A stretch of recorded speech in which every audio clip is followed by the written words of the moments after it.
Have you ever wondered if someone was following you everywhere you went? Hey everyone, before we dive into tonight's terrifying story, please make sure to hit that subscribe button and give this video a thumbs up.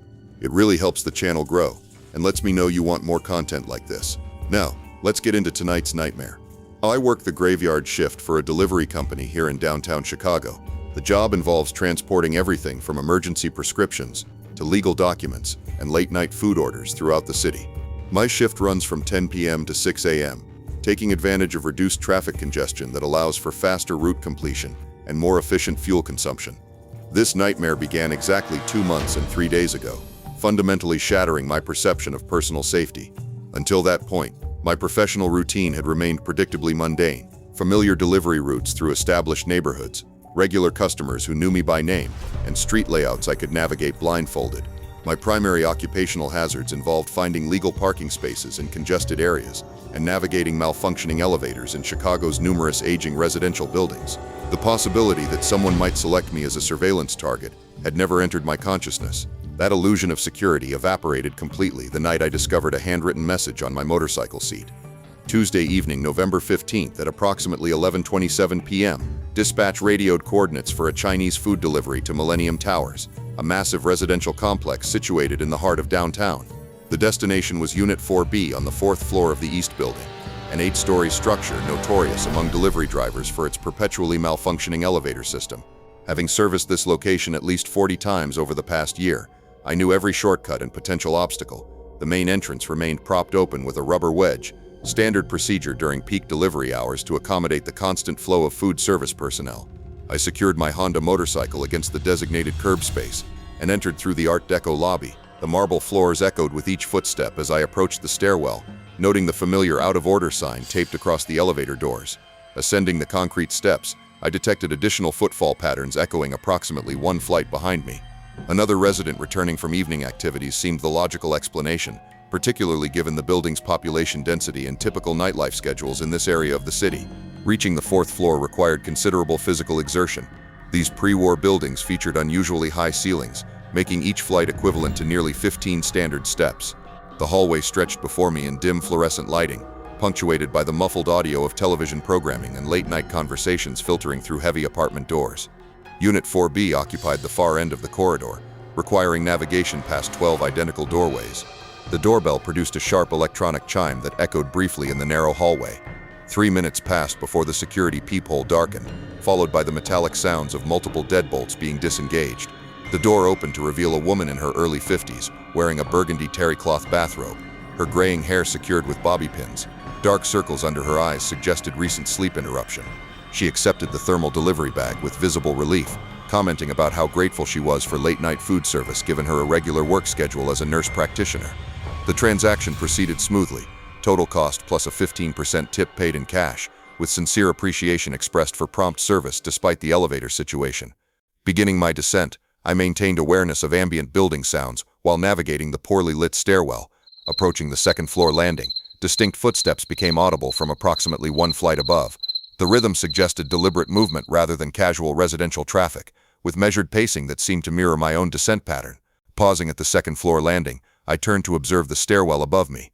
The inadequate lighting created deep shadows between floors, making visual identification impossible. After 30 seconds of silence, I resumed my exit, attributing the sounds to typical acoustic anomalies common in older buildings with concrete construction. Emerging into the cool November air, I approached my parked motorcycle and immediately noticed an anomaly. A small piece of white paper, folded precisely in half, rested centered on my black leather seat, where nothing had been positioned before departure. Wind patterns in this sheltered location seemed insufficient to deposit random debris, and the paper's placement appeared deliberately positioned. Retrieving the note revealed careful handwriting in blue ballpoint ink. "I'm watching you." The lettering demonstrated controlled penmanship suggesting adult authorship rather than adolescent mischief. No additional markings, signatures, or identifying characteristics accompanied the message.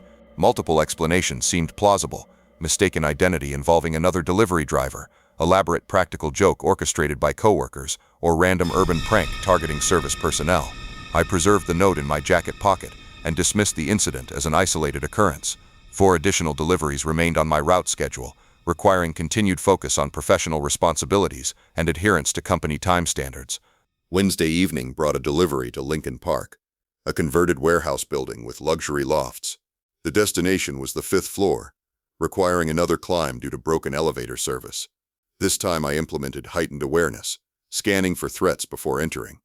Climbing the industrial stairwell, I detected footsteps echoing 1 floor below my position. Each time I paused to listen, complete silence followed within seconds. The timing seemed too calculated for random building traffic, yet poor lighting prevented visual confirmation. The medication delivery went smoothly with an elderly gentleman who thanked me for reliable service despite building accessibility issues. During our brief conversation, I heard no movement in the stairwell outside. My descent proceeded with extreme caution. At the 3rd floor, distinct footstep patterns became unmistakable, deliberate, measured, maintaining consistent distance from my position. I stopped abruptly and turned toward the sound, encountering only empty concrete steps disappearing into shadow. Exiting the building, my pulse had increased significantly. Approaching my motorcycle revealed another folded white paper positioned identically to before. My hands trembled as I read, "I can find you anywhere." This escalation from observation to active tracking represented a serious threat increase. This person wasn't conducting random harassment. They were systematically documenting my movements across different neighborhoods and time frames. Thursday evening brought assignment to Wicker Park, characterized by narrow streets and limited lighting that favored concealment. Throughout the ride, I employed defensive techniques, varying speed and making unexpected turns to detect pursuit. No suspicious patterns emerged during transit. The target was a renovated brownstone converted to apartments. Before proceeding, I circled the block twice, documenting parked vehicles and identifying potential observation positions. 9 cars lined the street in typical arrangements, none occupied. The delivery proceeded without incident, but upon returning, another note awaited: "I know which buildings you enter." This message indicated systematic intelligence gathering beyond simple following. The perpetrator was maintaining detailed logs of my activities, potentially including customer addresses and building layouts. Friday night took me to the Loop District, an aging office building converted to residential use. My growing paranoia influenced every decision. I approached the security guard with specific questions about recent visitors. The guard's response validated my fears. Earlier that day, someone matching my stalker's description had visited, presenting themselves as researching delivery services. They'd asked detailed questions about my schedule, visit frequency, and company affiliation. This revelation confirmed active intelligence gathering through multiple sources. This wasn't passive stalking but systematic surveillance involving reconnaissance operations and deliberate profile building. After completing the delivery, my phone buzzed with a text from an unknown number. "I want to see you tonight." Acquiring my personal number demonstrated capabilities extending beyond street observation. This required technical skills, company record access, or social engineering targeting my contacts. I immediately called my supervisor to report the escalation. My boss expressed alarm and instructed immediate police contact while promising corporate security reports. However, 3 deliveries remained, and abandoning them risked employment consequences. Minutes later, my phone rang. Another unknown number appeared. Despite rational warnings against engagement, I answered.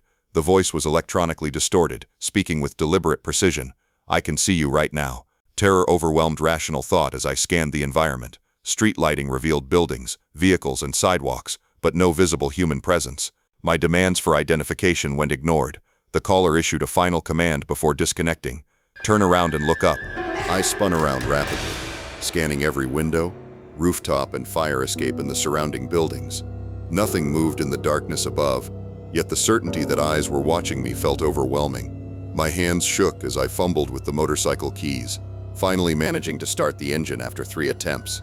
Accelerating away from the location, I contacted 911 while navigating through downtown traffic. The emergency operator took detailed information about the escalating stalking pattern, documenting the progression from notes to intelligence gathering to direct phone contact with surveillance claims. 2 police units responded within 12 minutes, meeting me at a well-lit gas station on North Michigan Avenue. The officers demonstrated professionalism and genuine concern as they documented physical evidence, recorded my detailed statement, and photographed the handwritten notes I'd preserved. Detective Martinez explained that while current behavior hadn't crossed certain legal thresholds, the systematic nature and escalation pattern warranted immediate protective measures. The department would provide surveillance during my remaining shifts for 1 week while investigating the perpetrator's identity through phone records and building security footage. Saturday evening marked the 7th day of this nightmare. 2 unmarked police vehicles maintained discrete positions throughout my delivery route, with constant radio communication keeping us connected. Officers positioned themselves to observe my motorcycle and monitor surrounding areas during each stop. My evening's final delivery took me to Bucktown, a trendy neighborhood with converted industrial buildings. Following normal routine, I parked curbside, completed the delivery to a third-floor apartment, and returned to street level. Through radio communication, surveillance teams reported suspicious movement beginning immediately upon my exit. From the alley behind the target building, a figure dressed entirely in black emerged. The individual spent several minutes surveying the street methodically before approaching my motorcycle with obvious intent. Just as they reached toward my seat, multiple police officers converged simultaneously from concealed positions. The arrest occurred without resistance or incident. The suspect was a 34-year-old unemployed male with documented mental health issues and previous stalking charges from 2 years prior. During initial questioning, he provided no coherent explanation beyond stating that monitoring delivery drivers had become an interesting hobby. Subsequent investigation revealed disturbing details about his methods and motivations.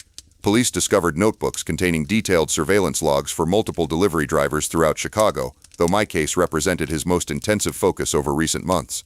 His apartment contained city maps marked with delivery routes, photographs taken without consent, and personal information gathered through social media research and direct observation. The suspect had been systematically tracking numerous delivery personnel, learning schedules, documenting customer locations, and maintaining detailed behavioral profiles. His selection criteria remained unclear, but investigators theorized that night shift workers represented attractive targets due to isolation and predictable routines. Criminal charges included stalking in the first degree, harassment, violation of privacy laws, and possession of surveillance equipment used for illegal purposes. A comprehensive restraining order prohibited any contact or proximity within 500 feet. His documented mental health history mandated psychiatric evaluation and potential involuntary commitment. This experience fundamentally transformed my approach to personal and professional security. I now vary delivery routes daily, maintain constant environmental awareness, and carry department-recommended safety equipment, including emergency GPS tracking and direct police communication devices. My employer implemented enhanced security protocols for all night shift personnel, including mandatory safety training and buddy system options for high-risk deliveries. Most crucially, this ordeal taught me to trust instincts when situations feel wrong. Those initial notes seemed dismissible as harmless pranks, but the escalation revealed genuine threats requiring immediate intervention. Anyone experiencing similar circumstances should document everything meticulously and contact law enforcement without delay. The legal proceedings continue through Cook County courts, where I've testified as the primary witness in preliminary hearings. While the defendant remains in custody pending trial, this experience serves as permanent reminder that predators often target individuals whose work involves isolation during vulnerable hours. My night delivery career continues, but complacency about personal safety has been permanently eliminated. The knowledge that someone systematically studied my habits while planning unknown actions creates lasting vigilance about threats emerging from seemingly ordinary circumstances. Stay safe out there, and remember that your security outweighs any work obligation or delivery schedule.